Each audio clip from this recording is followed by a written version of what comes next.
BBC News. I'm joined now by Mary Fitilchyan, a victims' rights attorney at the Bloom firm who represents Epstein survivors. Mary, what are the survivors telling you about the release of these documents and what are they thinking? Where is their focus? Well, survivors feel extremely disappointed and extremely dejected. It's clear to them that the DOJ took extreme steps to hide the names and the faces of high-profile people. We can only assume, since Epstein is well known to be connected to lots of high-profile people. And on the other hand, release documents with their names unredacted, release documents showing nude images of women, potentially even children. So the carelessness, the sloppy nature in which these files were released really show the victims that they remain at the bottom of the food chain in terms of what's important to the DOJ when releasing these files. Yeah, I want to ask you then, I mean, survivors want accountability. With the release of these documents, it sort of forces things into the light. Do you think we will see more survivors coming forward to try and press charges?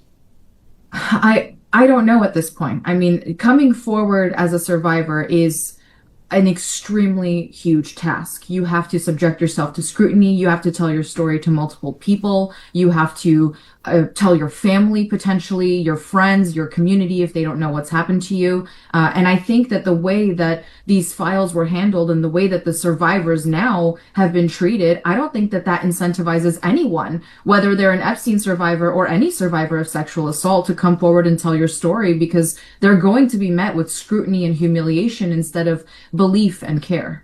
Well, we are seeing some sort of movement towards accountability, when it comes to Andrew Mountbatten, Windsor. We've seen those photos earlier in the story just now, and how, Virginia Giuffre's family are saying that, that they were right to keep talking about this, and that survivors need to be believed.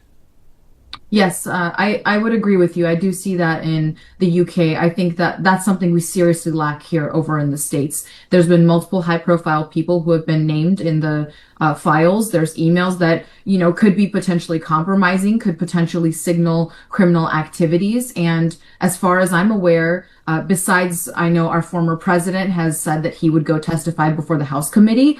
Besides that, I don't know who else is going to testify. I don't know who else is expected to be investigated. And I don't know if any of these people will be investigated to the full extent of the law like they should be. So I do think that the way it is right now, the DOJ is signaling to society and to the survivors that their intention is to protect high-profile individuals instead of prosecuting them and investigating them. Now, I understand as well that you are taking legal action out against the FBI in relation to this. Could you help us understand what's happening there?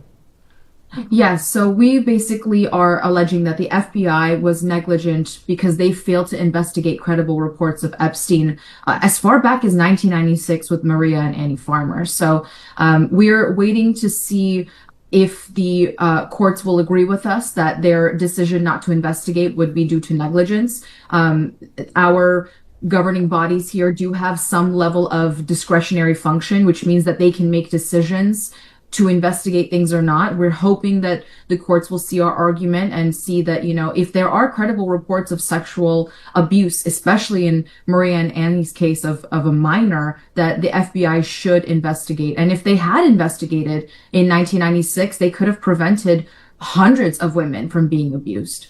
Mary, thank you very much for your time in helping us understand these developments. Mary Fitilchyan, their victims' rights attorney at the Bloom firm who represents Epstein survivors.